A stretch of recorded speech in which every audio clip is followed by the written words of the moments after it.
Number 9 of the 2020 Major Series European Split Season, live on Iracing Esports Network and RaceSpot TV. I'm Justin Prince. Alongside the booth today is Nolan Rempel and Samil Aurora. Hugo Weiss is in the director's seat for today's dirt racing action. It's one of the favorite times of year for some of these drivers, Nolan. The chance to race on something they usually don't compete on, dirt racing. Today, they get the chance to do so in the sprint cars. Absolutely, Justin. Something that not a lot of these drivers get to do at all. In fact, this is the only race on the schedule for this season that races on the dirt track. Every other one is on some form of asphalt racing, so that is certainly going to shake things up here today. There's also the unique format for today, lone qualifying for these drivers about to be set up the grid for the heats. For those who do not know, with dirt racing, heats are the usual name of the game for how you set the running order for dirt racing in many events. There'll be 8 laps per heat to set the top 3 for each said grouping, going to the A main directly. Everybody else has to go what we call the alphabet, where they have to go all the way from the D main down to the B main, and then try and advance to the 40-lap A main today to set the grid for today's racing action. Samil, this is a format that can be very difficult, where track position is key, and being up at the front and keeping clean is also extremely key. Yes, indeed. When dirt racing, contact can happen quite a bit. So for these drivers, making sure that they keep their noses clean is going to be essential, as well as making sure that these guys are able to maximize their pace in the lowest possible laps, because the heats, well, they're quite small, and getting the best out of this as possible is going to be crucial to winning the races here. So it's going to be crucial for the championship, because Jofer Verde currently leads by about 200 points. Eric Mickey's in second. Banfield, Crum, Wolf round out the top 5. Henry Bennett, Lily Thompson, Dawson Brock, Marcus Niskanen, Ty Kebeth round out the top 10 in the pro standings entering today's action. Art with the consistency we've seen for the Grizzly TFR Pro drivers this season. That's why they're in front in the team standings over Bombshell Motorsports. That fight's been very intense. Kinetic Europe has got a majority of the wins, but their team is in P3 at the moment as a group. So Downforce Racing Europe, No Mission Motorsports, Udox Motorsports Euro, along with Can-Am Racing, Elite West Racing Blue, Grizzly TFR Wildcards, and the Apex Racing Group Blue round out the top 10 in the team standings entering today's action. Now, as mentioned, qualifying is underway to set the grid for who will be in what respective heat. And when it comes to a track such as this, you have to be able to adjust, Nolan, to the changing track conditions, and also know how exactly you have to take the track, because it's not just as simple as run the same groove over and over, say on the pavement. You have to be able to adapt. Well, absolutely, because every lap the track will be just that little bit different. For qualifying, the track state has been reset to replicate a clean track. However, by the time we get to the feature event, the track is going to be absolutely destroyed, because it is going to be carried over from every single session. So by the time you run through what's going to be estimated 5 to 6 heats, and probably about 4 different mains before the main event tonight, it's going to be it's going to be much different than what these drivers are running right now. The track will slow down a lot. There's going to be a lot more slick stuff down the track, and it's going to make it just that much harder for these guys to be able to drive it tonight. Drivers have wrapped up qualifying for the most part. Every single competitor has already set their time for today. But as reminded, heat races will determine how these drivers will run. The fastest time overall today was set by someone who ran in the 2019 edition of the iRacing World of Outlaws NOS Energy Drink Sprint Cars World Championship. They'll be the man who will bring us to the green flag for the heat racing action. Today, it's time to see how those competitors will roll off, as now they get the chance to bring their cars behind the iRacing safety truck. On top of the board, it's Ryan Mayer. He was one of the top rookies in 2019, finished in the top 20 in the points. Kurt Crum will start alongside him. Ross Banfield, Mikael Hagstrom, Owen Martzoff, Sam Harper, Jan Brodny, and Andy Banfield round out your top 8 drivers in this grouping. One of the main things when it comes to qualifying in the World Championship stage here, Samil, usually you see drivers within a few tenths, a bit more disparity today with some of the drivers with different experience levels. About 1 second separate the top driver in qualifying in Ryan's 015 car and Andy Banfield with a 15.878, Samil.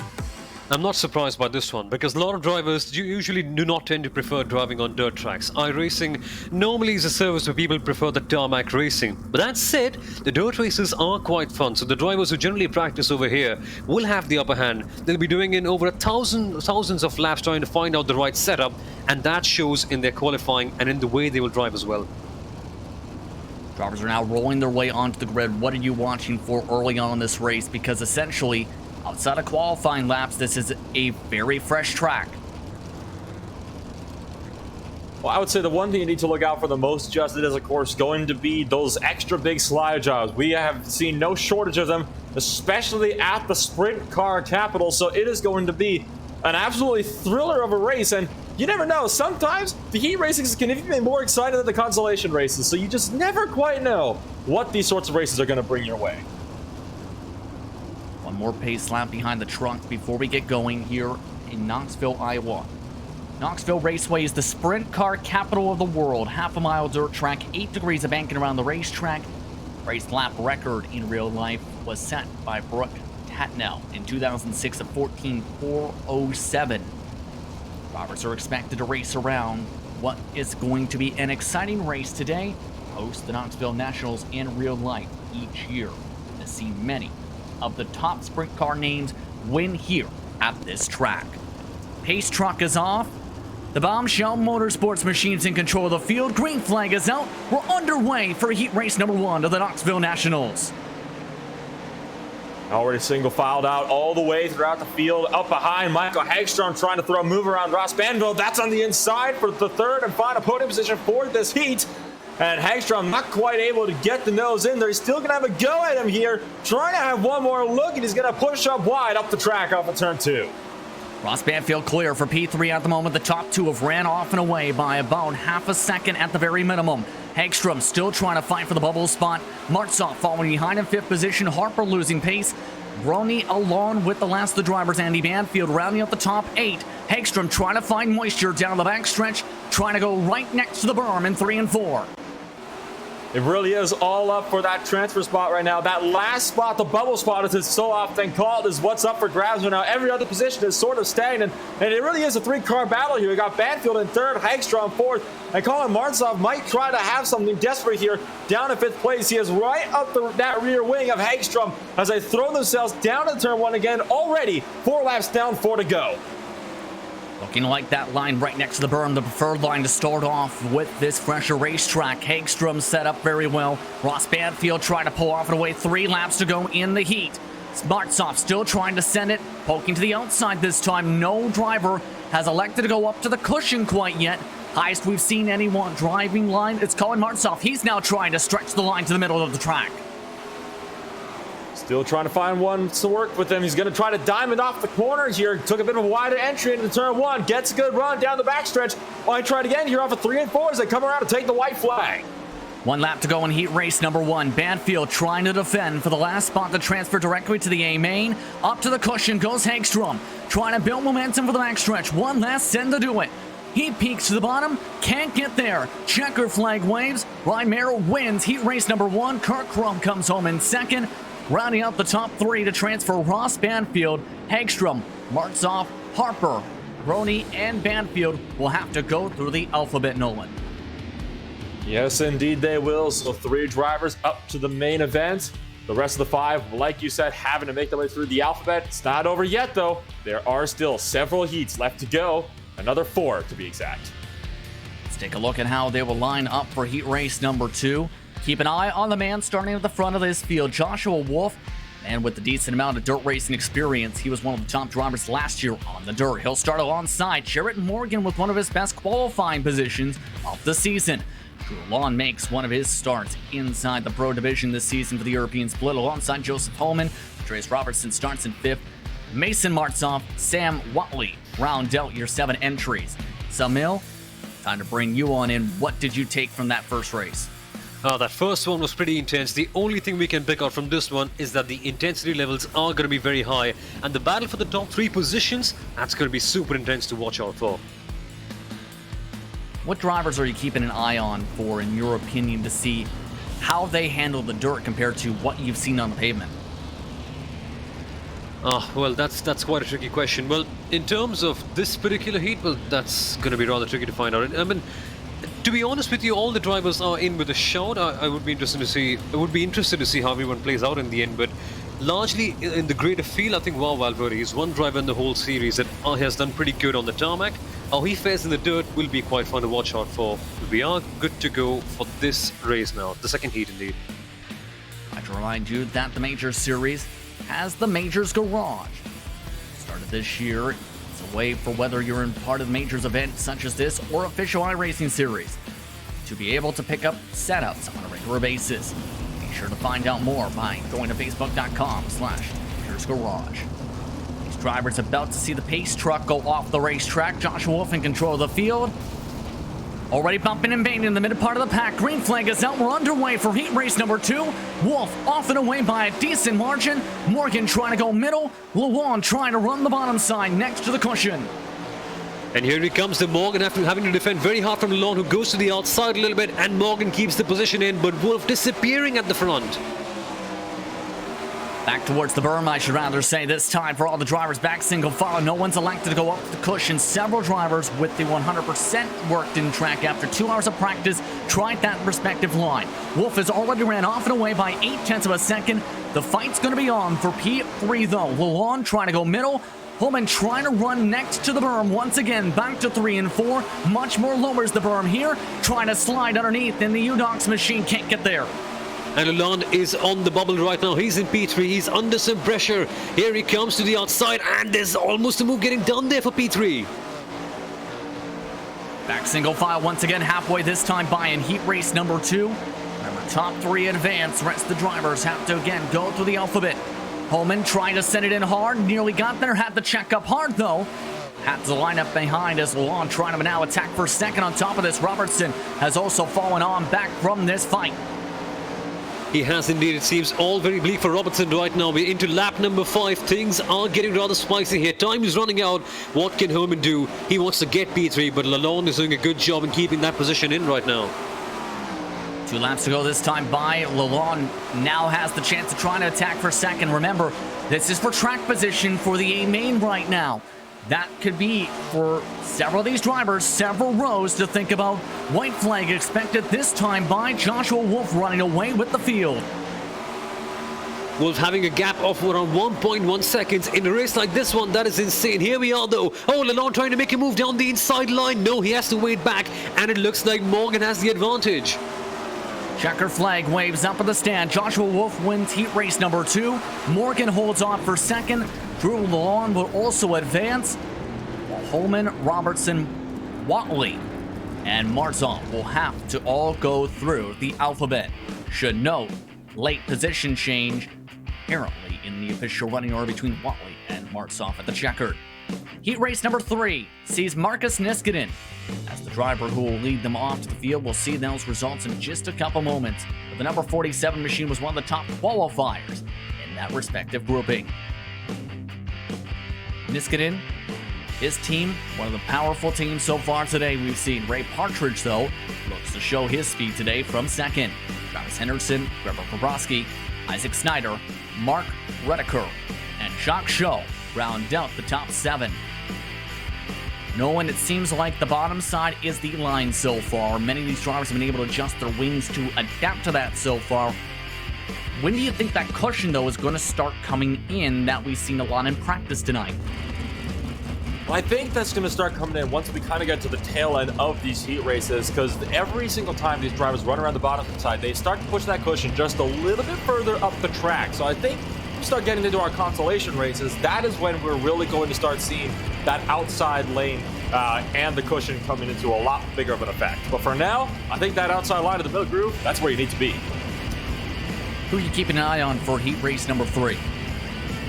Personally, I would think I'd like to keep an eye out for both Henderson and Niskanen. Those are 2 drivers that have been very, very aggressive and very, very strong all throughout the season, and no doubt they're looking to continue that strong run today. One more pace lap to go. This race is in support of the Alzheimer's Association today, raising funds for that charity throughout the qualifying session. The Association leads the way to end Alzheimer's and all other dementia by accelerating global research driving risk reduction, and early detection while maximizing quality care and support. Find out more by going to alz.org. One thing to note with the drivers who have gone behind the official pace truck, Travis Henderson has missed the start for heat race number 3. He'll have to go through the alphabet. Marcus Niskanen, he'll take the green flag. Off and away they go. We're back to racing for heat race number 3. Isaac Snyder already trying to rip away second, bumping his way up to second, puts Partridge in the wall. 2 cars upside down. They flip over in 1 and 2. Tremendous wreck over in turn 2. Ray Partridge completely cleaned Isaac Snyder out along the outside wall. Isaac Snyder cleaned out Ray Partridge, and the yellow flag is out for another wreck, and that's Isaac Snyder that was still stranded over in turn number 2. And several of the leaders hit him. Henderson just avoided him after getting back on the racetrack. Bobrovsky hit him, Niskanen hit him, Jacques Shaw also hit him, I believe. Now, this is a good time to note that caution flag laps do not count in this event today, meaning drivers will now have the field frozen with 6 to go when we get the restart after a crazy incident. That was a biggie for sure, and so far that might top the biggest wreck thus far in the race. And my goodness, what an absolute flyby run! Taking one look at the replay now as look at that, making contact and slamming Schneider up the track and just pounds Partridge into the outside wall, and the cars just grip along the fence, and they just, the dirt just picks them up and they dig in, and they completely just go for a very wild ride. One of the wildest that I've seen in a very long time here on the sprint car scene. This will now reset the field and allow Travis Henderson, who missed the start, mind you, and looked like he wasn't even going to hit the track, to stay on the lead lap. He's got a chance to try and fight for a bubble spot now because Isaac Snyder, he's now got significant damage. Ray Partridge, he's also got problems with the 33 machine, I believe. He's got no front clip on his sprint car and has to pit. That front clip does have a couple of wings on it too, so that really will impact aerodynamic downforce a lot. I want to keep an eye as well on Marcus Niskanen because he absolutely clobbered his teammate Isaac Schneider over in turn number 2. So if there's damage on the front of Niskanen's car, it doesn't look like there is, but if there's some kind of suspension damage, we're going to see it the second he takes it back to the green flag. The pace lights are out on top of the official pace truck. This time by, there's no visible damage, but the question is going to be, is the suspension going to be okay? These cars, mind you, for those who caught the World Championship action, can take some decent amount of tire-to-tire contact at times. Green flag is out, single file restarts with this format, as Niskanen brings them back through 1 and 2, 6 laps to go in heat race number 3. The battle is on for 4th place, actually. Henderson shoves Mark Rediker up and slams him into the outside wall. Rediker might have a broken car now as the 59 gets sent into the outside wall by the 24, a driver that just came out of the track after missing the grid. So that's unfortunate for him. Isaac Snyder's also hobbling around on the bottom alongside the berm of the racetrack.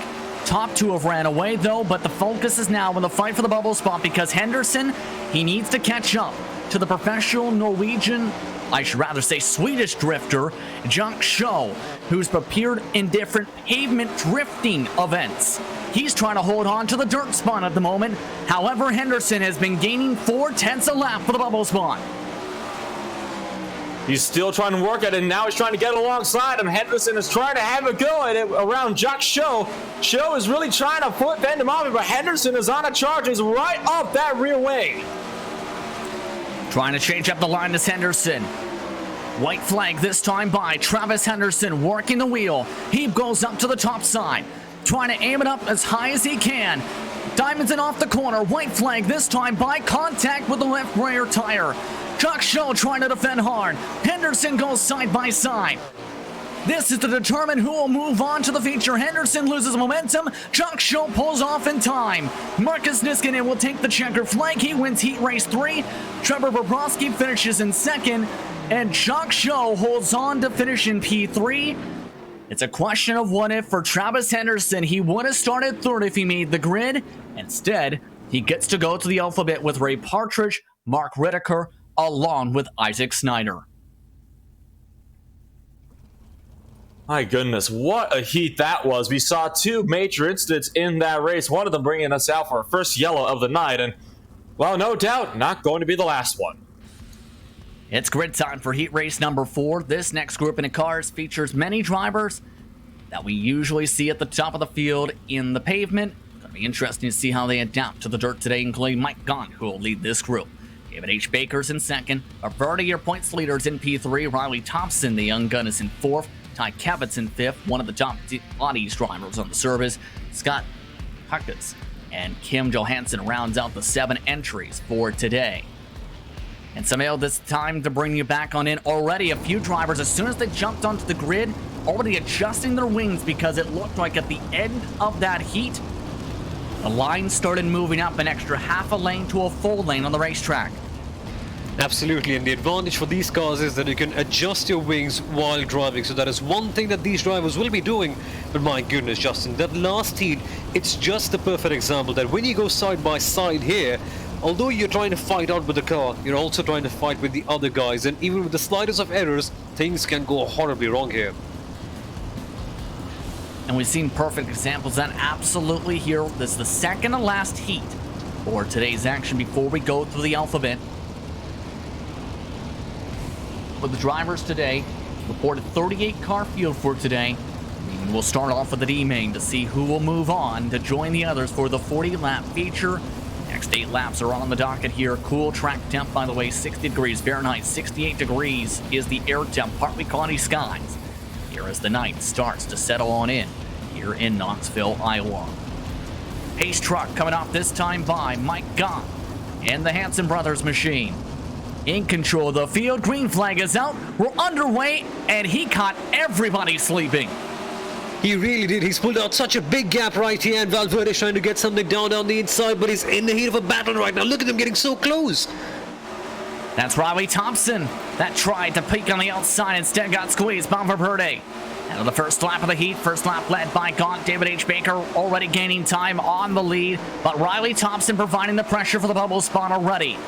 The Simsa Esports driver trying to wheel his way on down, working with Total Downforce Racing Europe, still in this series, but he's working that wheel hard. The highest lane we've seen all night in 1 and 2 already, Samil.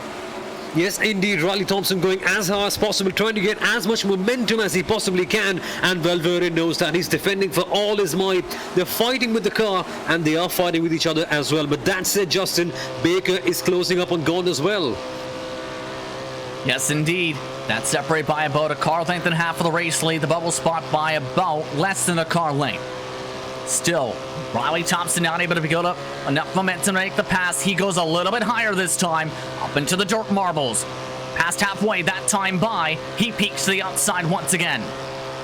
Indeed he does. Here he comes once again on the tail of Valverde. Valverde again keeping his lines very tight, not letting Thompson go past in any way, shape or form. And the fact that he's going higher up as well forces Thompson to go even higher to get something done for himself. That said, Kim Johansson, he's in P5, and now here comes Thompson back on the charts to the inside. Can't get side by side yet, 2 laps to go. He goes a little bit more higher, working up a little bit corner of the lane group. Valverde loses momentum, still holding up Thompson. Thompson still can't get the crossover, white flag this time by. Here we come. This is the final lap for these guys. Can Thompson get something done down the inside? He's been there about, but has not been able to keep his car tight enough, Justin. Will he try the slide job? Yes, he tries it. Goes much lower. Can't get the momentum. Checker flag. Mike Gaunt wins heat race number 4. Moving on as well with them, David H. Baker, Johan Valverde holding on as well to make it into the feature.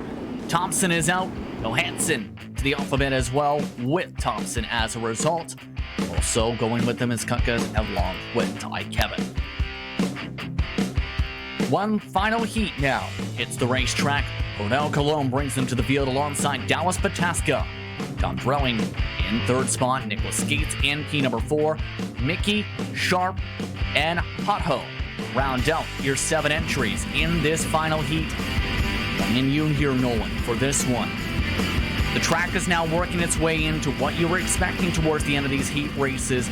Now it's the question, I think, of how will these drivers be able to adapt here, because it's much different, this track feel, compared to what we've seen earlier on, not just in terms of the feel, I should say, but in the speed so far.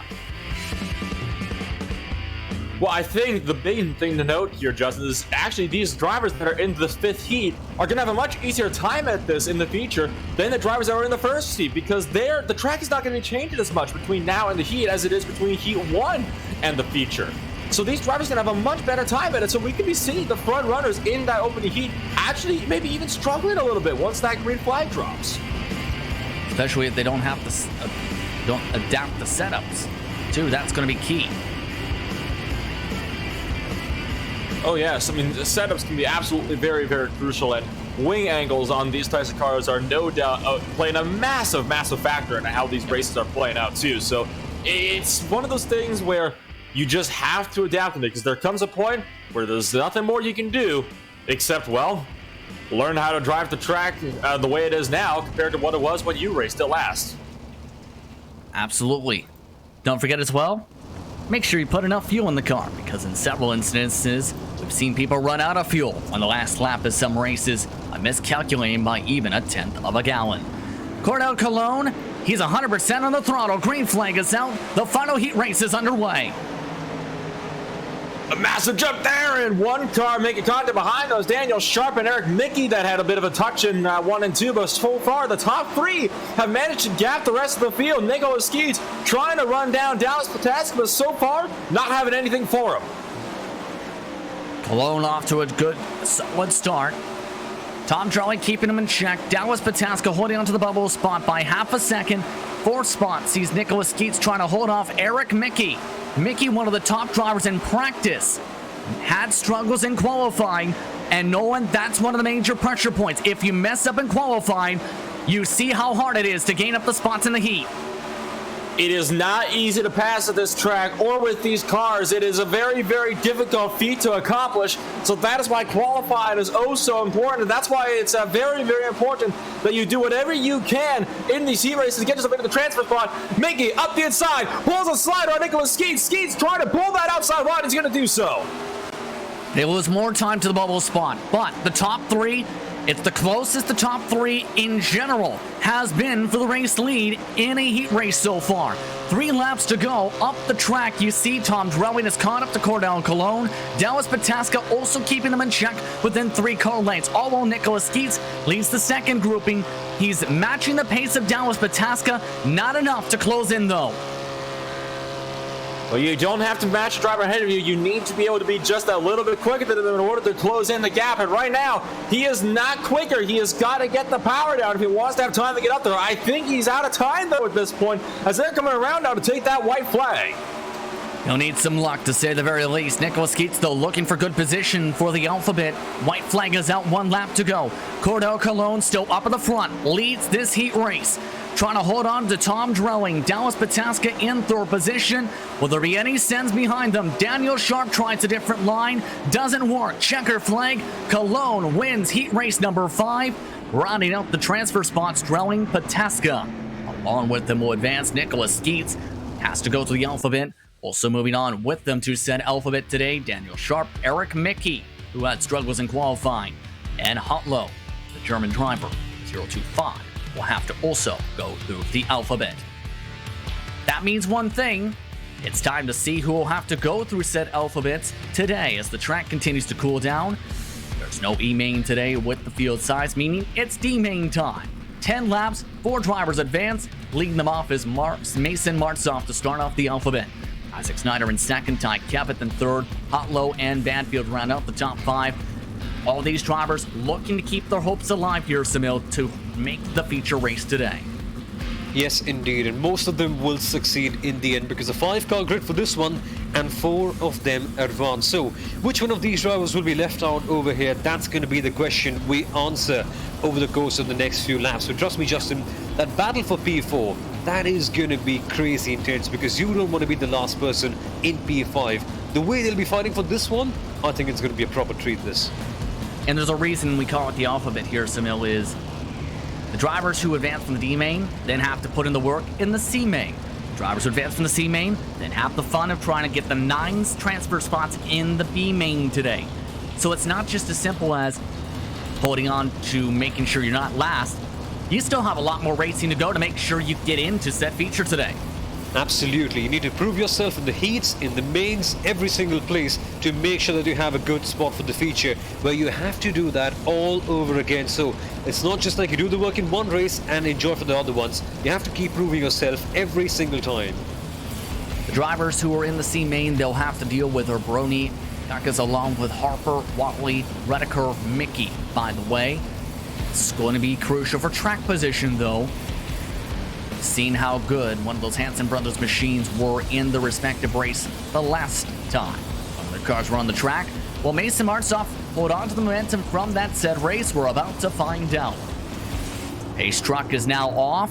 Martsoff again catches the whole field sleeping. Green flag is out, and the second time we've seen that team catch everybody off guard. Absolutely. It seems to be somewhat of a trend that the leader just goes for a phenomenal start and all the others are waiting in his wake. Here comes Kevin, though, trying to attack on Snyder. Good position, good battle this one. He's going down to the inside now. And remember, this is all for track position here, for how they will go for the upcoming Alphabet races. Snyder holding on to Ty Kevin for the time being. Track really tacking it up a little bit. There's also some slick starting to build up in the middle of the grooves, especially down the straights. Kevin trying to find that moisture up the track in 1 and 2. Kevin goes hard, tries to experiment a little bit to see what the track can offer him.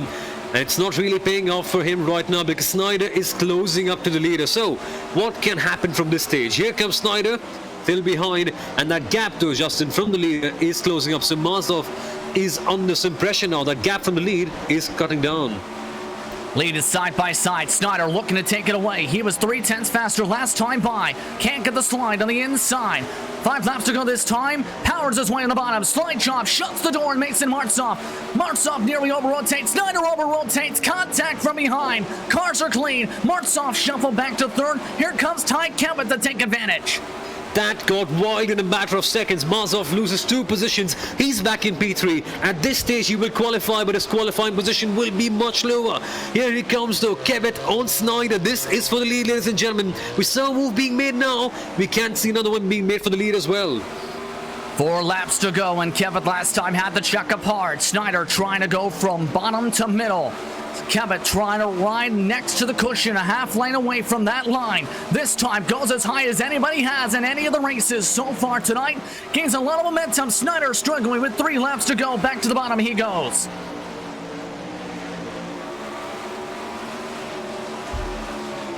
Side by side once again for the race lead. Ty Kevitt trying to get around. This is Wolf pass for the lead. Ty Kevitt now leads 2 laps to go in the D main, taken away from Isaac Snyder. And that high line has paid off. Kevitt going really, really high and getting the position in the end. Again, white flag will be out any moment right now. And Kevitt has just made the high line work. He experimented and in the end it paid off for him. White flag is out. Isaac Snyder looking to try and hope that Ty Kevitt makes a mistake. He started off this D main strong, but wiggles like that have cost him the checkered flag. Ty Kevitt will take it instead. Checkered flag, Kevitt wins the D main. Snyder, Martsoff, along with Hotlow will also move on. Andy Banfield, his day is done. The Apex Racing Group Blue Machine rounds out the top 5.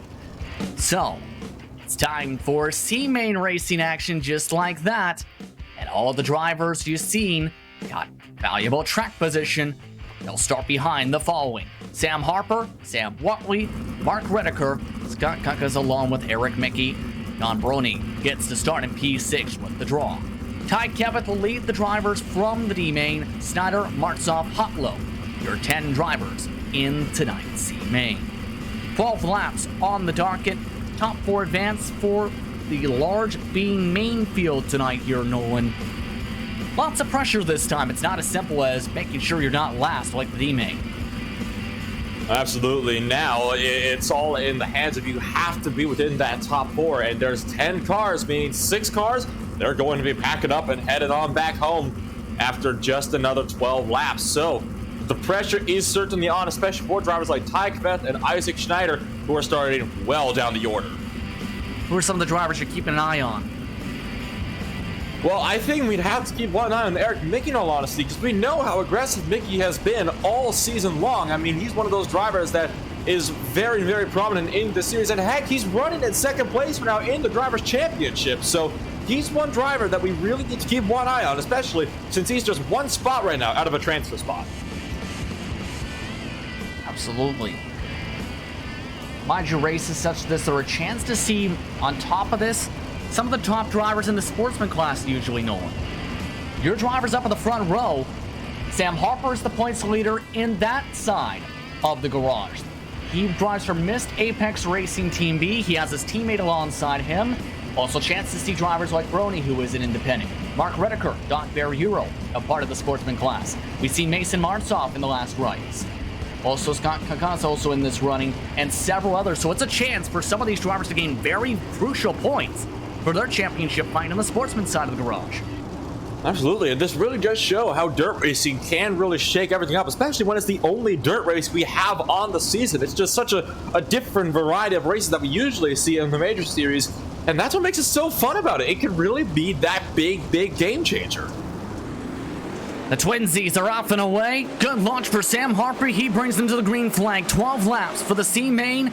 Watley in second for now. Redeker, though, is still fighting in P3. Scott Kakas taking away the spot in the 85. Big Wingo as the fight's on for the bubble. Mark Redeker got a bit of over-rotation going on there on the exit of turn 2. That allowed Mickey through it. Now heads up in front of him. One car overturned it over and over against the wall, against the fence. The yellow flag is out, and that was Scott Kukas that went for a crazy ride on the front straightaway. Field is frozen, laps are frozen. Only one lap completed so far in this C main. Let's take a look at what just happened on the replay. And remember, this was the fight for the bubble spot forming up. We're going to watch here as Kukas just pushes a little bit too wide of the corner exit, glances off the wall, and that car just got picked up and over. You saw the two wings of the car. It lifted up like an airplane. That thing was wanting to launch. Yeah, way too much speed off the corner, just slammed the wall. And now, that car's to the back of the field with some damage on that race car. Should note, they do have one faster pair available throughout the night. Of course, as we've seen so far, Nolan, with how difficult it has been to get track position, you don't want to rely upon it.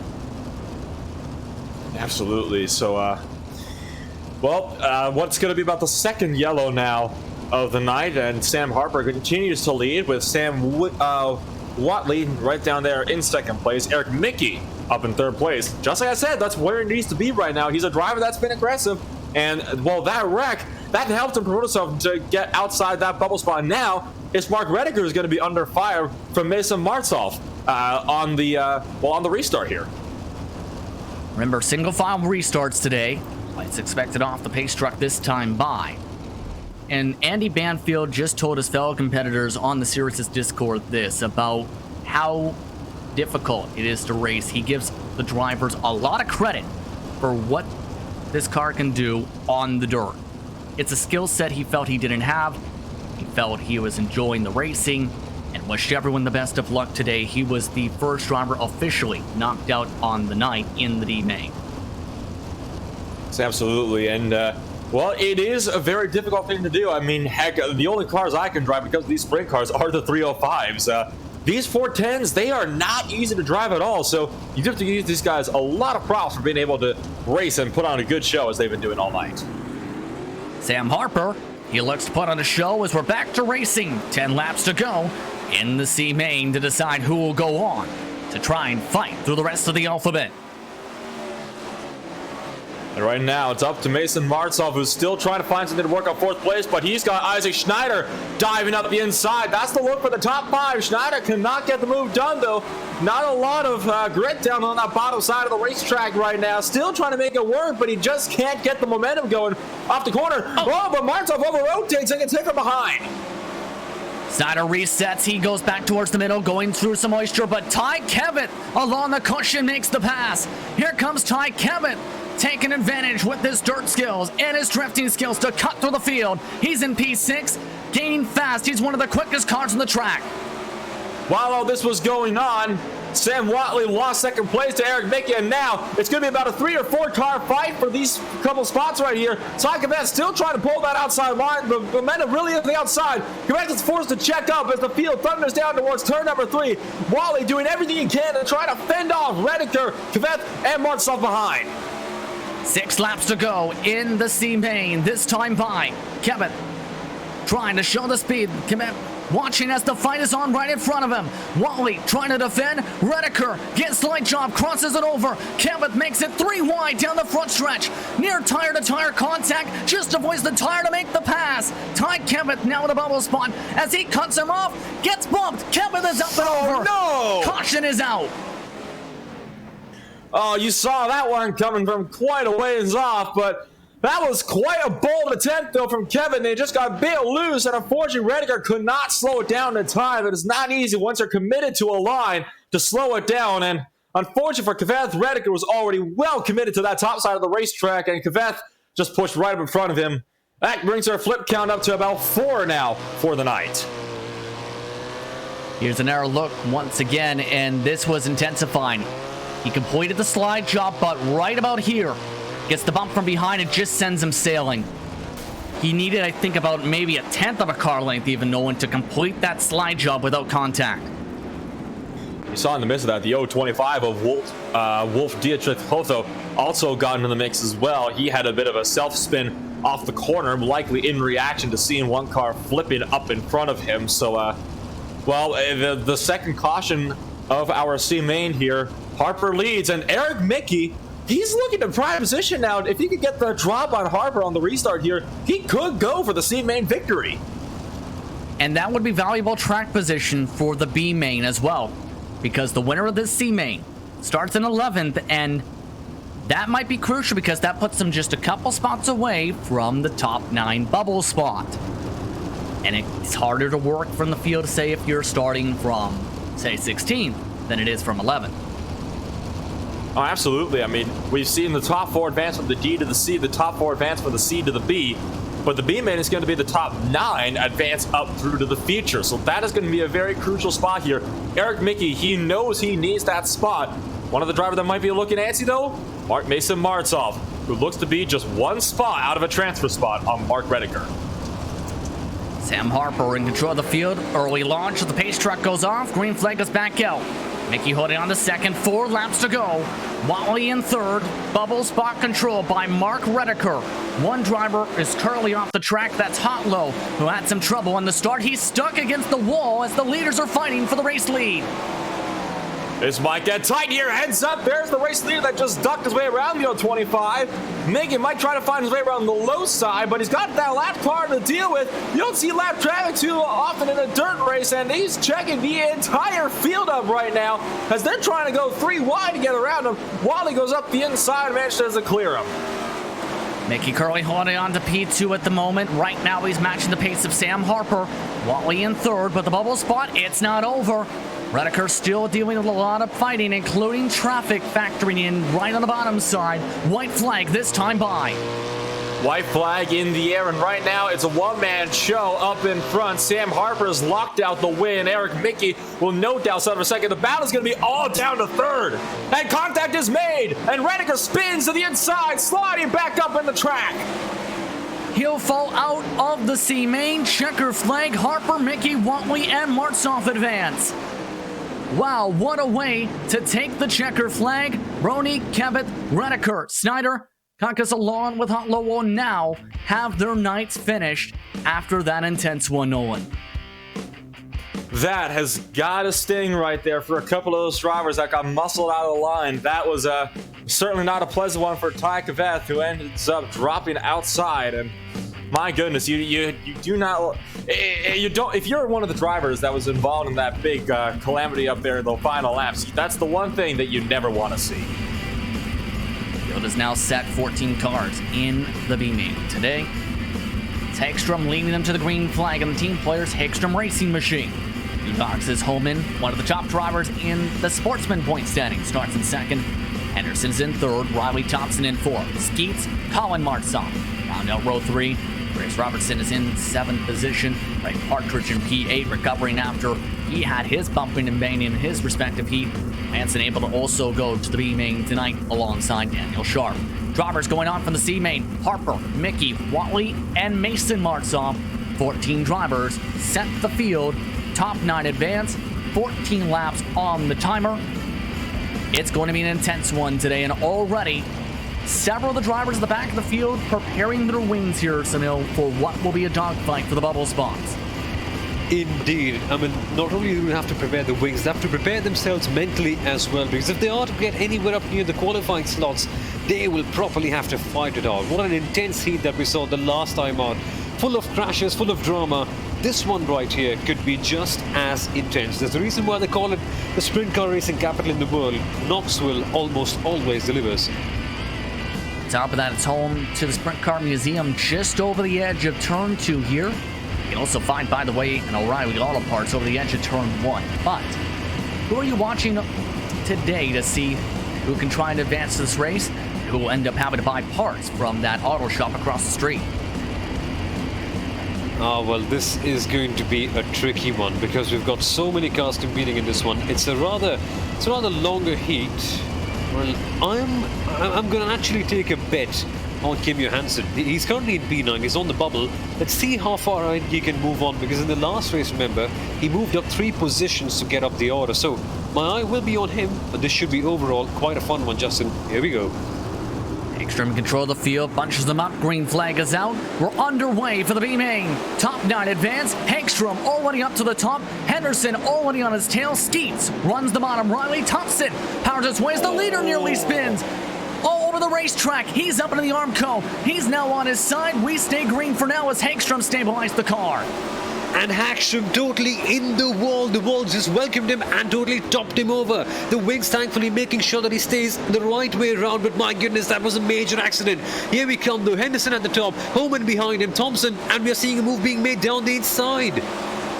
This is currently one of the fights for inside the bubble spot. Sam Harper fighting along with Colin Martzoff. Martzoff is currently in the final transfer spot. Give that back to Harper. He's lost momentum off the corner. Keep an eye on Eric Mickey, though. He was one of the quickest drivers in his heat as Colin Martzoff now puts it into the Armco.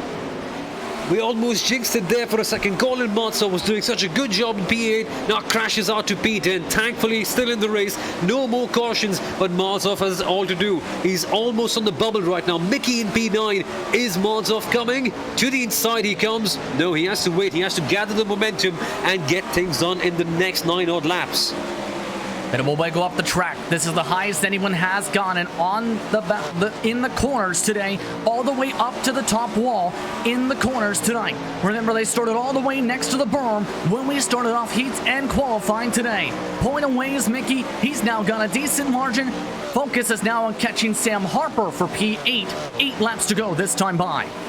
It's all a case of risk versus reward. You want to go high up, you want to maximize your speed advantage that you get from there. But if you get a bit too close, as we have seen on occasions, you can touch the wall and your race can be ruined within a matter of seconds.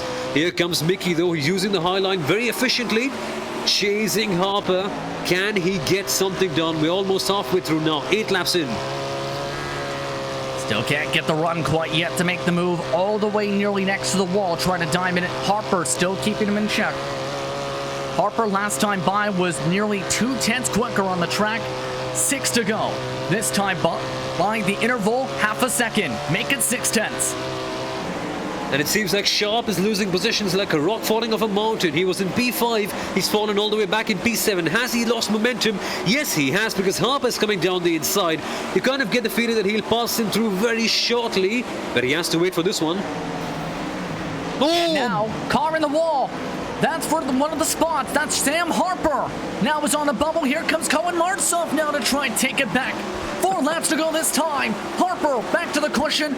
Colin Martzoff can't make it work on the bottom. Nearly taps the wall for Suits. How has Harper kept the car straight? He just had a huge impact with the wall. Somehow kept it going the right way around. And Martzoff couldn't get the best of that one. He's on the fight back yet again. But full credit to Harper to keep the car on track, but again loses positions in the A-main if he qualifies. In the feature race, my apologies, he will be having a very, very tough time, but thankfully for him, he's on track now. 2 to go. This time by Henderson in comfortable position to move on. Thompson, Skeets, Holman, Partridge, Robertson also in comfortable spots. Sharp is holding on to P7 for now. Mickey in 8th. The focus still stays in this battle for the transfer spot down the backstretch. Still, it's between Harper and Martzoff. Only one lap to try and close up 2 car lanes. Here we go. Here comes Martzoff, 3/10 of a second, the gap between them, but the fight at the top is getting rather exciting. That's the 24 involved. That is Henderson, that's the leader. He's under pressure from Thompson. This is going to be fun. And that was the checkered flag, this time by Henderson. Wins the B main. Thompson, Skeets, Holman, Partridge, Robertson, Sharp, Mickey, Harper all advance. Colin Martzoff is done for the night. Mason Martzoff as well as Cam Johansson. Sam Watley also done for the evening. 1 DNF in this B main. Miguel Hagstrom with the crash early on. Watley was the car on the inside, 1 lap down. So that sets our 24 car grid for today. Nolan, your take on how tonight may go. 5 minutes for the drivers to warm up. Well, if it's anything like the 5 heat races we had and the 3 consolation races that we've just had, I think this is going to be a fun 40 laps of non-stop action-packed racing right through to the end. Your thoughts, Emil? Oh, it's going to be immense. It's going to be so much fun to see how these drivers actually play out with these cars. Again, 900 horsepower, no gears, you can't go reverse as well, you can't shift up or down as well. So the challenge is just to keep the car going the right way around, to make sure that you fight with it and extract the maximum speed. In the end, that's what these drivers have done. But if you go a bit too high, as these drivers have been going so far, it's all a case of risk versus reward. In the end, it's the guy who's the most daring who'll come out on top, but also the one who avoids all the carnage. As these drivers warm up for today's action, step aside for just a moment. Feature racing up next. The iRacing Esports Network and RaceSpot TV for the Major Series European Split.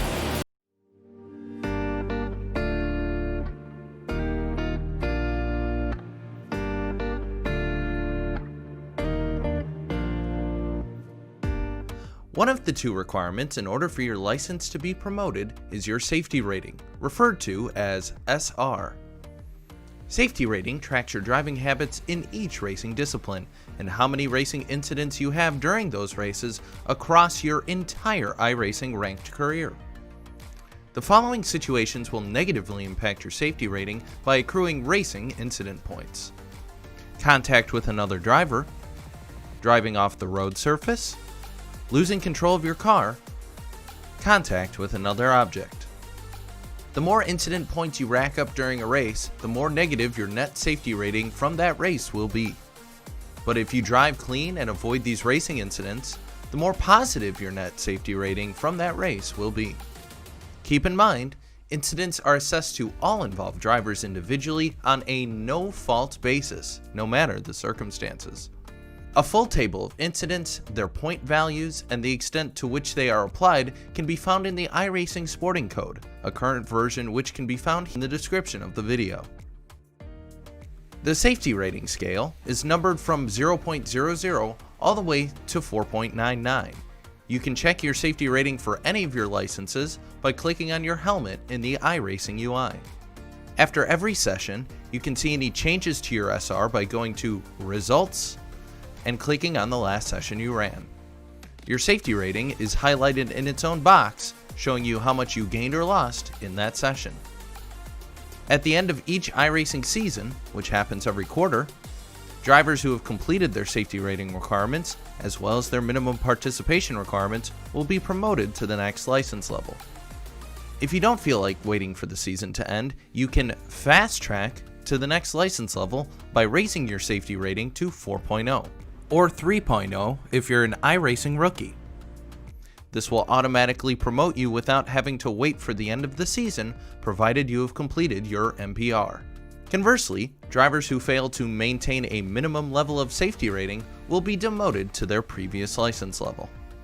Drivers with safety rating below 2.0 will be demoted at the end of the season, and drivers below 1.0 will be demoted immediately.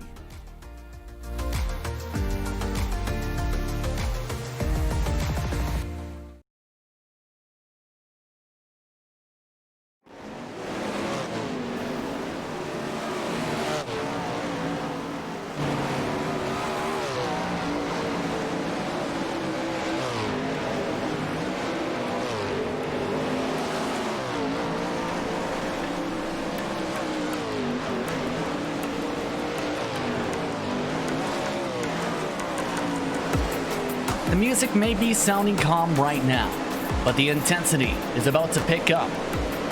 Here at Knoxville Raceway, it's been a race and night full of exciting action, passes, and trouble.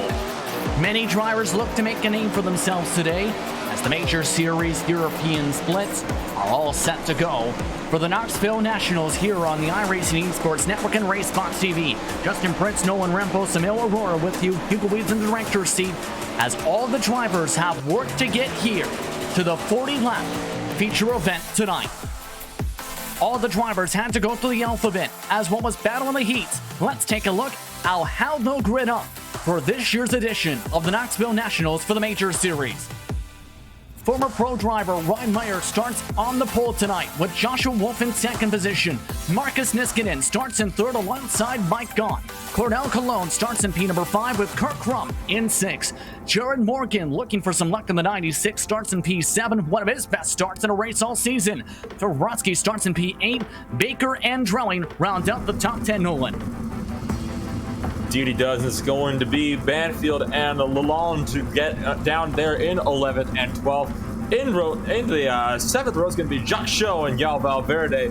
Dallas Prochaska rounds out the top 15 with Travis Henderson in 16th place. Riley Thompson and Nicholas Skeets in 17th and 18th. Joseph Holman and Ray Partridge round out the top 20. Justin Robertson, Sharp, Mickey, Harper are your last drivers in from the B main.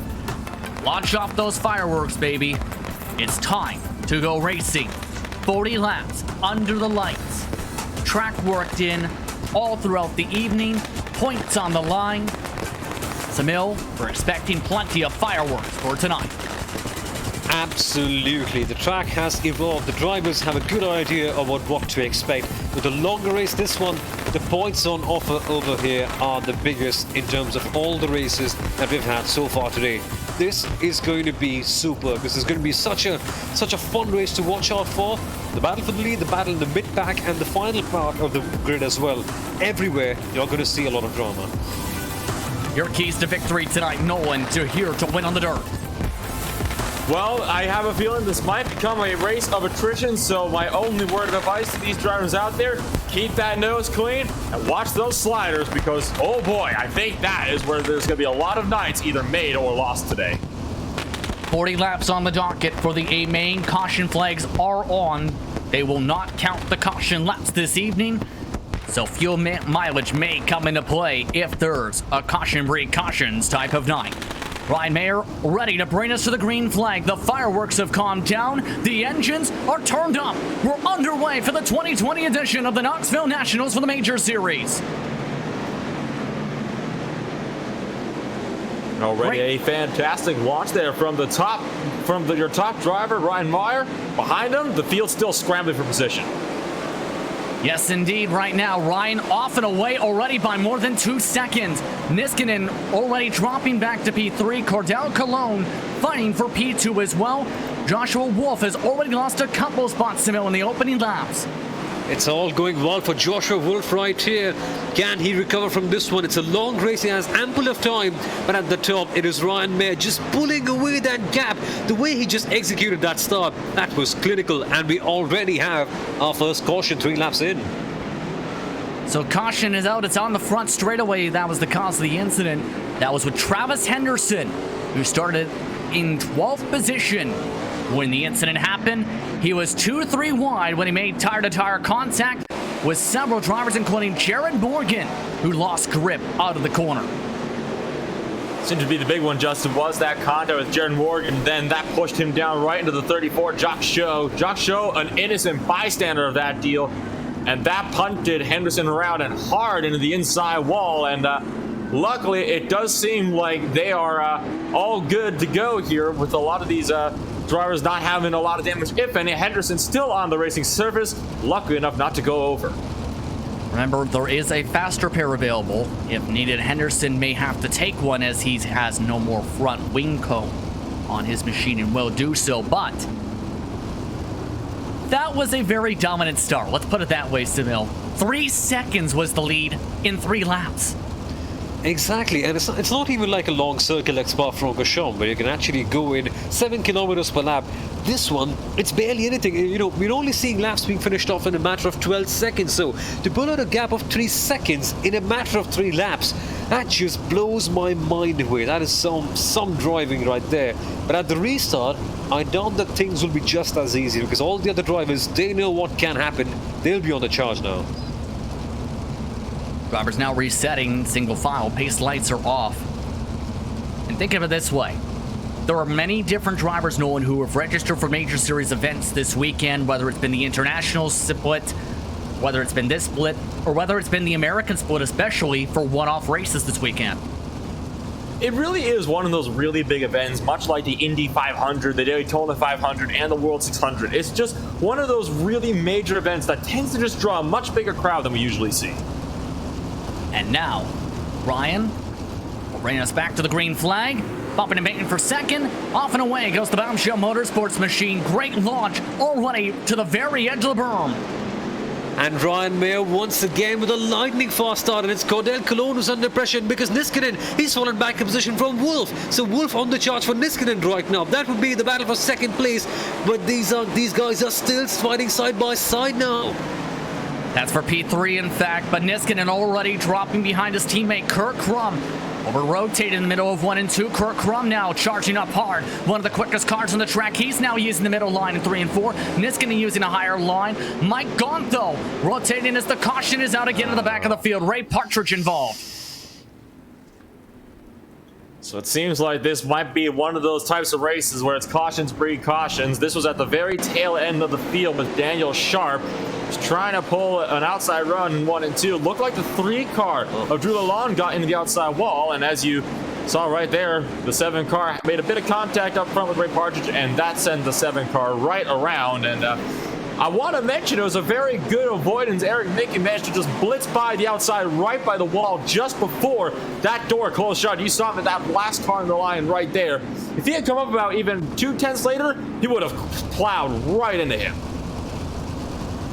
So that means now when we get the green, about 35 laps to go. Remember, caution laps do not count in this race. Let me put it this way here. I want to ask you this, Nolan. How much fuel would you put into the race car knowing that there's the chance of having to run pace laps? Because remember, if you think back to some of the World Championship events in the springtime, several drivers with this type of scenario had to save fuel and run lower lines to try and make sure they do so. But there's also the risk of if you overfill the car, Nolan, that breaks the balance of the race car set. Absolutely. There is a very, very fine line when it comes to figuring out fuel numbers for sprint cars because they got a lot of horsepower under them, yes, but they still are incredibly light. So every little gallon of fuel is going to make an absolutely monstrous difference in the way these cars perform. And unfortunately, a lot of these drivers, they tend to have these setups set up with the expectation that they're not going to have more than a few yellows in this race. And we're at two yellows now. We haven't even reached the quarter mark yet. Look at the bright side. Pace laps help you save, right? Problem is, remember, caution laps don't count. Ryan's off and away, though. They are already up in front by nearly a full second as more cars in trouble. And that is a car into the pit wall, actually. Jaron Morgan has found it hard. He got loose on the restart and then got turned by Gal Valverde to just finish him off. Well, that's not the race he was expecting. Should note around lap 15 he was expecting his car to fall off. If the caution laps counted, it would have been lap 15. Bad luck for him, but the fights are still on. P2 on back has been contested. Mike Gaunt, he wants P5 though from Kurt Krum. And here he comes around the outside, is it? Oh, that's a really good run that he's getting right there, but he has to make sure that the momentum flows in for a couple of laps, because remember, you can't make a move stick only in 1 lap. You have to develop your speed, you have to develop your pace, and eventually then maybe you have the pace advantage in that case. Currently, all the drivers moving back down to the berm. It seems like the best line so far, Nolan. Many of the drivers have been able to make that work in 3 and 4, especially Kurt Krum just made contact with Mike Gaunt, all but side by side between Cologne. This is for third with Niskanen. D, so Kirk Crum trying to find that outside line, really trying to ride that cushion, and on the inside, gone. Mike trying to throw some big slide if he can get the momentum down, but he just can't get the hammer down. Contact for third place, and that's going to send fourth and third both around. Cologne was involved, and Mark Niskanen went up and over. And Niskanen still on his side, no caution yet, and now it's out. Because another car also triggered it. Cologne was still stuck trying to get going. So, a two-car incident, Eric Mickey was the official trigger in all of that. Oh, goodness me, they should call the circuit more like Knoxville because all these guys are taking huge knocks. Here he comes, Mickey, to the outside, goes on in, and you can see the result from that one. Rather unfortunate because he went out wide. He was getting all the pace advantage but lost control of his car, got a bit of a touch, and it ends so badly right there. That can happen. And that's the danger of sprint car racing. When you're racing on the edge, expect things like this quite often. And we both know, Nolan, based on our experience, if you time up a slide job wrong, it likely means disaster. And we've seen it tonight. Several drivers have been pin-ponned hard up into the wall with mistimed slide jumps like that tonight. Well, and these cars are so fragile. I mean, when you choose a line, you have to be dedicated to it. There is no way that you can bail out of a line. It's not like an oval. You can suddenly just go to the outside and you can just cut back down low. That does not happen in dirt racing. And with these cars, if there's contact made, 9 times out of 10 results in either one car going up and over, or at least somebody getting spun around or flipped over, because that's just how these cars are. They're so light and they're so fragile. They're almost like open wheel formula cars of dirt racing in that respect. That's actually a good point as well, and it happened for some competitors, mind you, in the World Championship Series, Samil, where there were some slide jobs like that. Trouble ensued in some cases. Others were just barely able to hold on to the very edge with the tire-to-tire contacts. Quite literally, you know, when you're driving on the edge with these cars, when you're on the corners, this car is so hard to handle, and as Nolan mentioned right there, you can't do the over-under, you can't make the cutback. So when you're committed, it's like a pendulum effect. Your car is facing one direction, you can't really turn it back up to the inside. As we're about to go green, hopefully this time out, they are able to keep it much cleaner, because the racing when it was green was amazing. 3 cars currently off the track. Jared Morgan, Eric Mickey, Marcus Niskanen currently out of the race so far. 21 still running as we get ready to go. 30 laps to go. Ryan Mayer has led every single lap so far in the 0-1-5. Joshua Wolf already up to the cushion for second. Wolf already up that cushion, and he's still trying to find the way to work. Battle on for third, though. Mike gone, trying to go up the inside. Kirk Crum still trying to find that outside line. So Crum pulling the outside line perfectly and managing to hang on to third place as Gone tries to find the inside. Crum taking a bit of a lower entry and then pushing up wide on the exit of the corner. Here comes Gaunt though, as Crum over rotates, saves it, but Mike Gaunt has got third place help for now, unless Kirk Crum has something to say about it. Still contested. Crum preferring the higher line at the moment. Defense still being played by Gaunt right next to the berm of the racetrack. Crum trying to use the cushion. It's been stronger down the backstretch this time. Forced to burp the throttle. Can't take advantage. Ross Banfield is now joining the fight. Trevor Bobrovsky also joining the fight. Contact behind the for Nicholas Skeets as well. More cars are about to join this scrap for P4 on back. Interestingly, Justin, I think Crum has realized he's going down low. He realizes that the outside line isn't really working. Loses control, touches. They make contact, but they are safe. Able to hold on to it, meanwhile, though, is Ross Banfield. Still holding on to third is Gaunt. Still can't run away, though. Another over-rotation. The Udox machine of Ross Banfield now trying to defend. Contact as the caution is out. Once again, it's Drew Lalonde who has completely sheared off the front of his car. So yet another yellow here today, and it's certainly not what you want to be seeing a lot. Not what these drivers want to see as well. They're going to start to have to worry about fuel surely here in a little while if these keep up. And well, taking a look back and just lost it all on his own and then got blindsided. Just got completely clotheslined there. That was Daniel Sharp. Just no time to react, guys. Yeah, he just found himself in the wrong place at just the wrong time. But that high line, it is so tricky to run. Again, you're so close to the wall. You want to make sure that you're not hitting the wall, but at the same time, if you lose even the slightest bit of control, I know these cars have good amount of mechanical grip with those fat wheels. They have a lot of downforce with those big wings as well. But when something happens, even when you lose control of your wheel by the slightest of margins, the car ends up veering horribly wrong in the wrong direction. And that was just another representation of the dangers of something quite like that one. It's not just as simple as you mentioned, Nolan. This is actually the perfect antithesis of your point. You can't just slam the brakes and merely stop the car and hope for the best, or change the line at a blink of an eye. You're committed to that line, and that's what he was. He was committed to go to the bottom to try and get around Sharp. I don't think he was, again, expecting him to slam into the Armco barrier on corner exit. And it does also bring up another good point, and this is oftentimes what people hear when asking how the heck people manage to get these cars to slide around they do. It's all in the throttle control.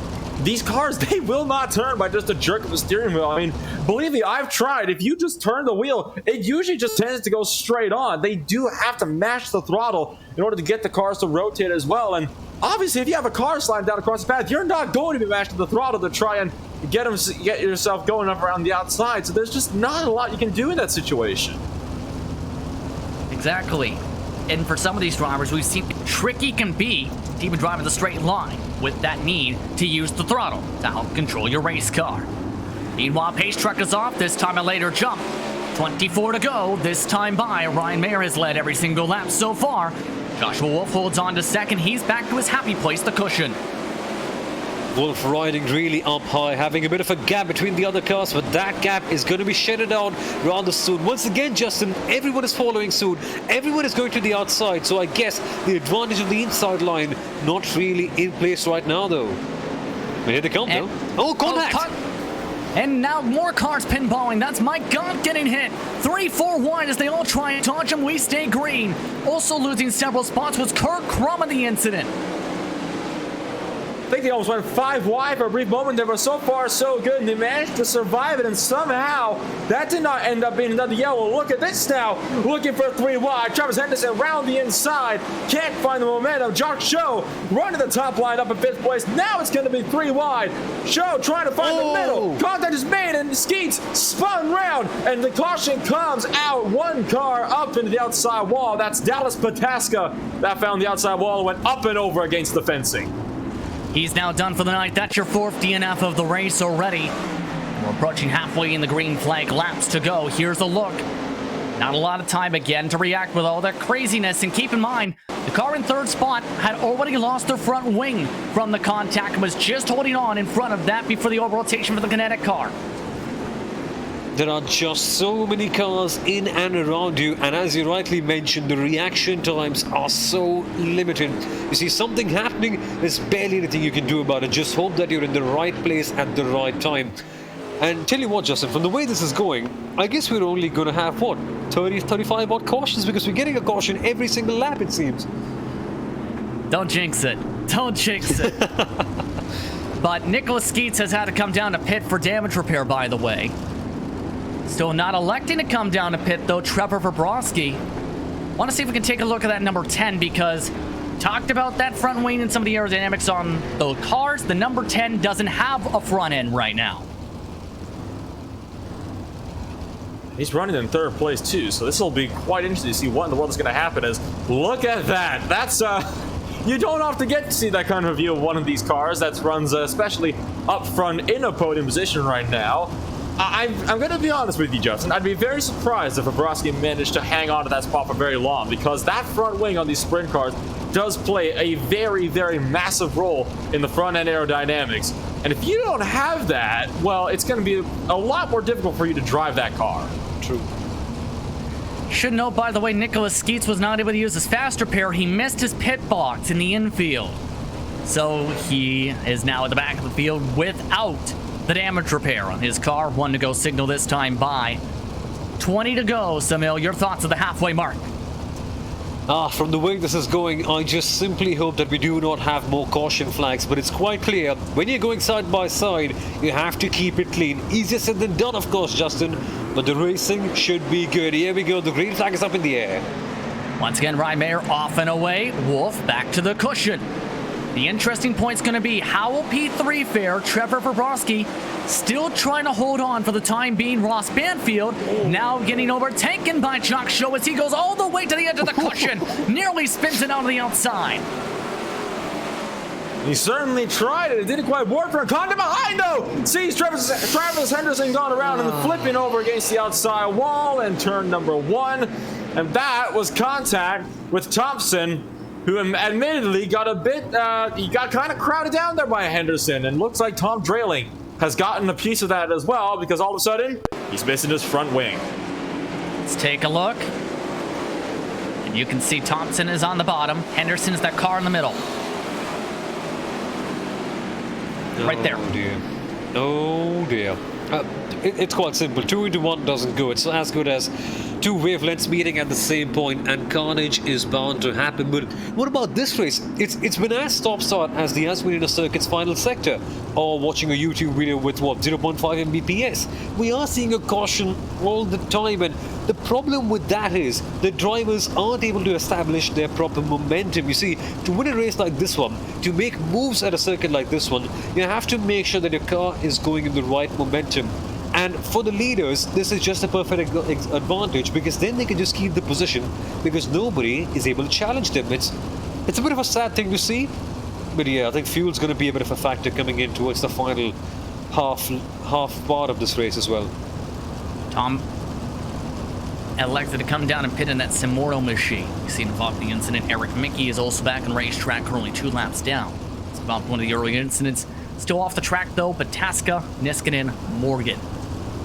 Majority of those drivers have left the track. Thompson has also come down for his repairs, this time by behind the safety truck. Going green this time by. At this point, what's your strategy to try and get a podium spot? Because it seems at the very least, you need some luck to get up to the 015 or more green flag laps. The problem is we haven't had the green flag laps to catch up to them. The only thing that I can think at this point right now, Justin, is just survive. This race has become one of attrition, and it's something that, you know, we almost half expected this to become with the 24 cars, but it definitely has become a race where you just got to survive to try to make through to the end. And the green flag back in the air. Several of the drivers tried to start at the bottom of the line next to the berm, surprisingly. None of it worked out, though. They actually lost time off the jump. Wolf is now put away by a couple car lanes. Bobrovsky still holding on to P3 for the time being next to the berm in 3 and 4. Here comes the slide from the middle, though. Jock Show looking to try and take away P4. Good momentum, forced to burp the throttle, though, as he gets blocked for the top. And Show goes really wide. He's almost into the barrier at this stage. He keeps it clean somehow, and he's getting a bad exit again. Show taking a lot of speed into the entry, not so much on the exit, but Bobrovsky is under pressure. But here comes Show around the outside. Is he going to get both of them? Almost. And look who's also on that cushion. It's Kurt Crum, who was involved in the earlier incident.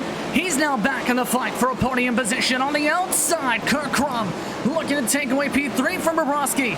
Bobrovsky backs it on down. Kurt Crum in the Bombshell Motorsports machine makes it a team 1-3. Jock Show goes 3 wide for Bobrovsky and Ross Banfield. This is getting tight here behind Bobrovsky, looking back to the inside around Ross Banfield.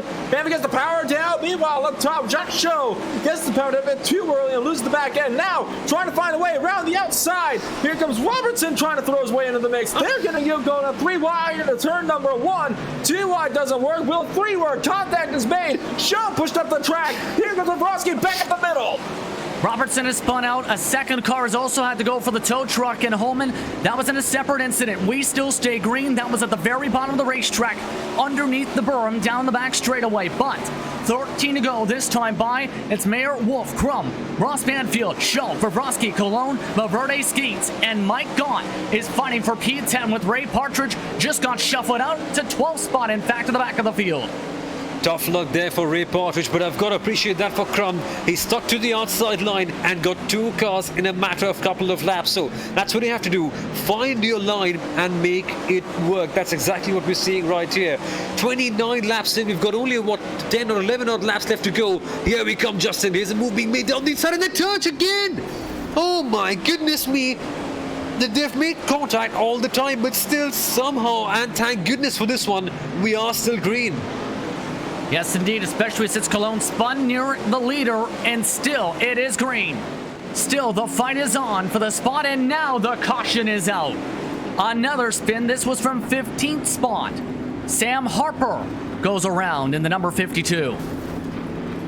And that was because of Mike Gahn, who got loose just up ahead, and Harper was left with nowhere to go. Yep, that was in that grouping we were just talking about, Samil, where Gaunt was dropping down the pylon right before that. Yeah, Gaunt just losing momentum so quickly. And momentum is such a key thing at a dirt track like this one, because you can't just get things done in a matter of one lap. In tarmac racing, you can fight back, you can get a good couple of corner exits, and then you can make things work for yourself.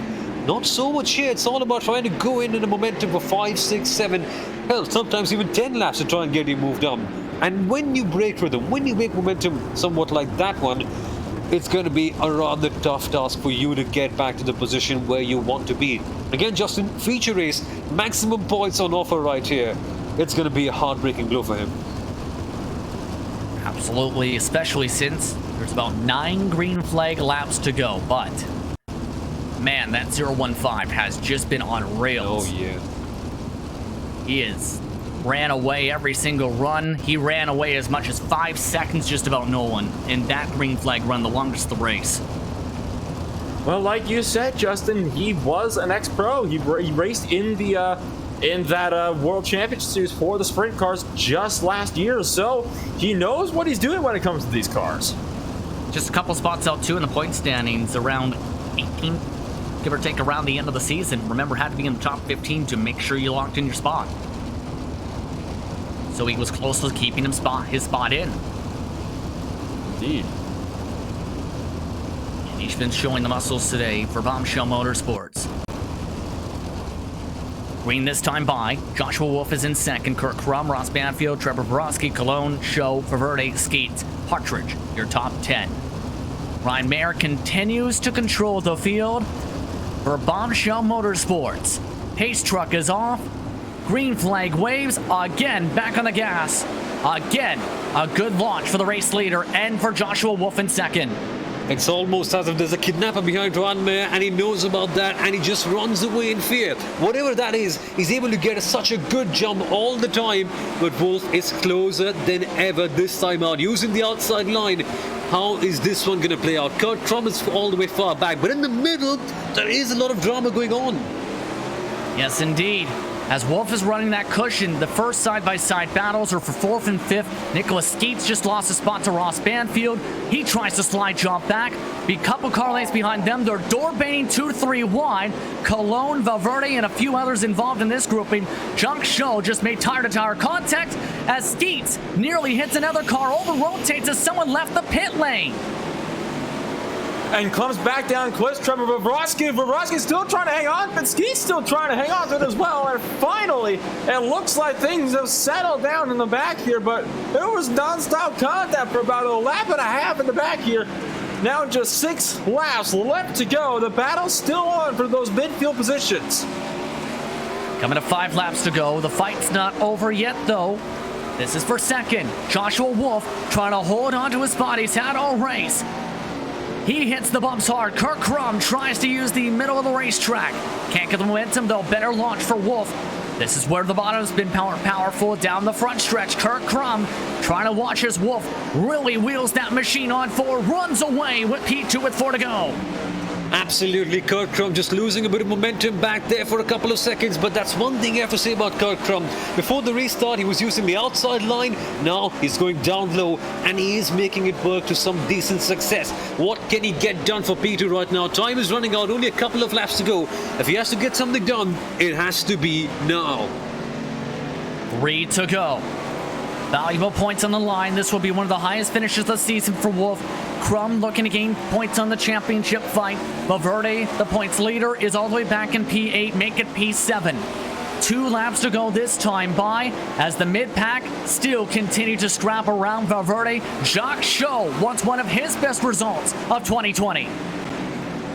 And Ryan Meyer just coming around to take that white flag now, and he's in the middle of the lead lap traffic now. Meyer is on an absolute charge, and like you said, Justin, been on rails all day. He's set to take a victory.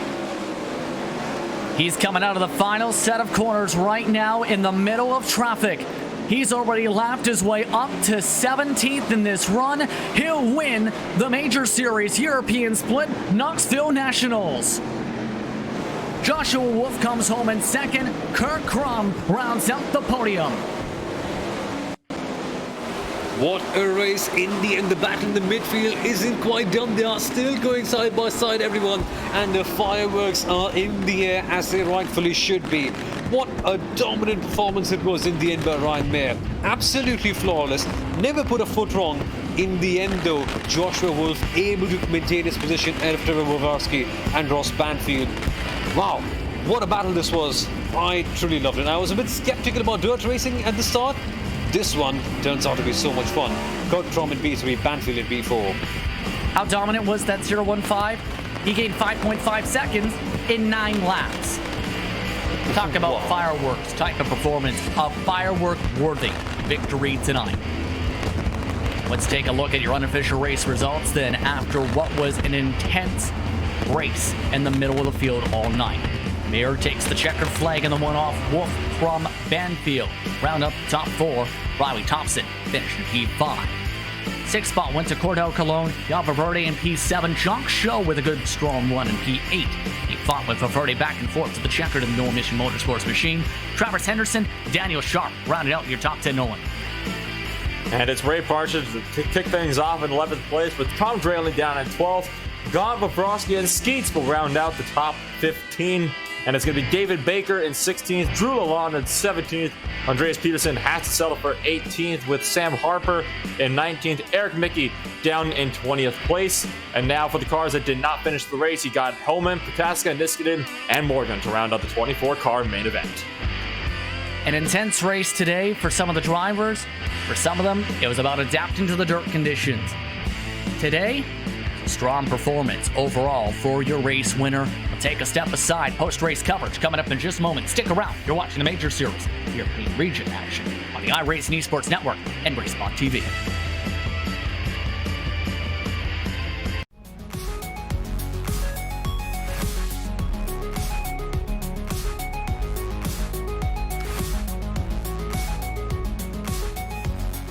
When you start your career on iRacing, you'll find yourself with 4 rookie licenses, one for each discipline of racing featured on iRacing. Each of these licenses are independent of one another and are affected each time you compete in an event on this discipline. iRacing's ranked series are separated by license level, with more entry-level cars requiring a lower license and higher class cars requiring a higher license. You can visit the Current Series tab under the Go Racing header in order to see all of our active series during any given season and learn which cars and tracks are being used at which license levels.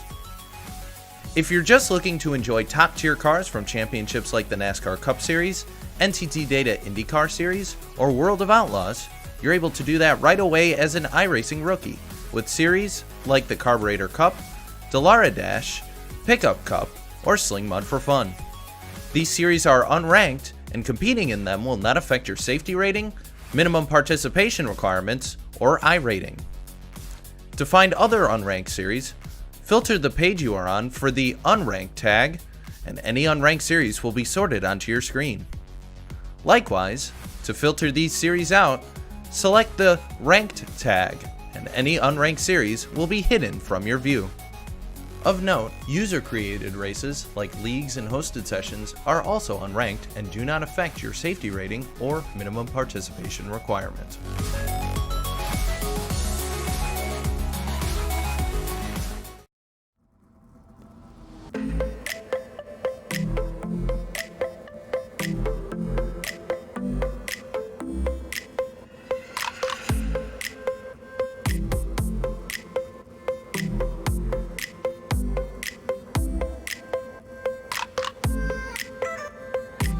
Welcome back, everyone, to the iRacing Esports Network and RaceSpot TV's coverage of the Major Series European Region for the Knoxville Nationals. Justin Prince, Nolan Rampos, Emil Aurora, you will be in the director's seat for today. But Ryan Mayer put on a clinic today to see how this performance went. We have to get the thoughts of a driver such as this. A dominating performance from Ryan Mayer. beating Joshua Wolf. Kurt Crum rounded out the podium today. Believe we have a race winner here. Ryan, do you have a copy, sir? Yes, I do. Ryan, you put on a clinic today from start to finish. 5 seconds gained in nine laps. You definitely showed your Pro Series muscles that you showed in 2019. How does it feel to win? Oh, it feels good. I was invited to do this race by Bombshell, and I'm glad I could pick up points for them and show everyone how it's done. How difficult was it from your perspective to keep up that pace like that? Because with the long runs, you were pulling nearly a second a lap. Yeah, the outside was really bumpy. I couldn't really run it too much in 1 and 2, but 3 and 4 had it there. I was really nervous on the starts. I was thinking Josh would go and try to slide me or something, and tried starting on the outside, and that didn't work too well, but trying to get the grip on the inside was the way to go there. I have to ask you a question. How did you get in that victory lane? Because I think this is the first time we've actually seen anyone drive into it. I tried it during the week, and apparently we can go through these ropes that surround it. Oh, that's good to know for the future, especially when the late models come here in a couple of weeks for the Pro Series. But a dominating victory today. Will we see you again in Major Series competition in 2020? I'm thinking at least one more race, maybe more. The playoffs and the Chili Bowl sounds like fun. That definitely sounds fun indeed, and something that's right up your alley based on tonight. Anyone you want to thank for your victory tonight? Bombshell and the Majors Series. Putting on some good qualifying races this week. It's been fun running with everyone. And if everyone could get a chance to watch the international race as well, that was really impressive last night. Heard a lot of good things. We were discussing that prior to tonight, but congratulations on winning the European Pro Split race. Thank you. Ryan Merrick coming home with the victory tonight by more than 5 seconds. Nolan Rempel is with the man who finished in P2. Known for his strong performances on the dirt last season, it's Joshua Wolf. Yes, indeed. So, Mr. Wolf, another strong performance for you on the dirt today. You started second in the feature event and ended up coming away with the victory. You came out with the victory in Heat 2 and managed to get a second place here in the main event. No doubt was not an easy one, though, for you tonight. No, it was definitely difficult. Ryan was just completely different level. I was trying to keep up, but we knew it was going to be kind of difficult this week. With watching his speed throughout the week, we could kind of get pretty close on Q trim, but race trim, he just was gone, and we were struggling. We don't run enough dirt to really know what to do with the setup to try and help us out there. So it was just kind of get it comfortable, turn laps, and I think that was the big thing that helped us this week. Of course, the track did change a vast amount between your heat and the actual feature race. How do you think maybe the track behavior played into some of how this race might have played out tonight? We had been practicing like all week when we were running the qualifying races. When we got that warm up, we went out and spent 5 minutes just trying to slick it off because we seemed to be a little bit better than a lot of other people on slick track. So we were just trying to get to there and let our car work a little bit better in that point, and it's just trying to minimize the mistakes that we made. Next race coming up is, of course, the Belgian Grand Prix over at Circuit de Spa-Francorchamps in the old Williams F1 car. I guess 2 F1s here. Can we expect to see you at that race? And if so, how do you plan to tackle that race? Because it's certainly a very different beast than the Knoxville Nationals. Yeah, I should be there for the next round.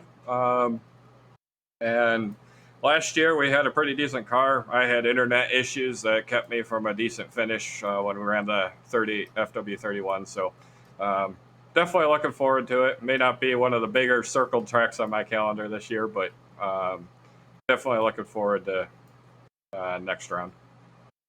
And before we let you go, anybody that you'd like to shout out for today who helps to be fast in that number 48? Thanks to Cordell. He ended up giving us this setup late that worked really well for the slick track. And of course, sponsors on our Torque Freak car, we got Affinity Decals and TeamSpeak. So I want to thank them. And thank you, Mr. Wolf, for coming in to join us today. We'll hopefully see you in the next one. Yep, see you guys. I'd like to thank Ryan Mayer and Josh Wolf for taking the time to speak with us for post-race coverage for the Major Series today here from Knoxville Raceway. First things first, Samil, your final thoughts on today's action. It was amazing. I initially came in not knowing what to expect from dirt racing, but I leave this one having a good idea that if you want to have some rather quick fun, this is the place to be. Again, Ryan Mayer on top of his game. 5.5 seconds the gap in the final one, even after a whole lot of cautions. That right there, ladies and gentlemen, is a dominant performance from the rest of the drivers as well. From all the regular ones, it's interesting to note that these guys aren't really dirt regulars, so the way they played out in the end, I think it was fairly decent. But in the end, Justin, lovely race, lovely weekend, and for sure, I'll be watching a lot more dirt racing after this. Indeed, and Nolan, remember, there's still a lot of racing coming up in the summer. This was the end of the summer break that lasted all throughout July. You talked about it with your second place finisher in Joshua Wolf. The Belgian Grand Prix is next at with the Williams FW31, 44 laps on the docket. Absolutely. So, still got one more race here in the summer to go before we go racing for the USAC Silver Crown over in September. So that is going to be a good one. Circuit de Spa-Francorchamps holds a very, very special place in my heart, as do those old Williams Formula One cars. So that is one that personally I absolutely cannot wait for.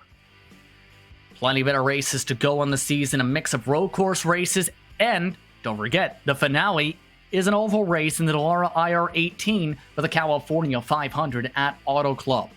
But it was an eventful race today. Again, Ryan Mayer coming home with the checkered flag for the 2020 edition of the Knoxville Nationals in the Major Series European region. With that, it's time to say goodbye.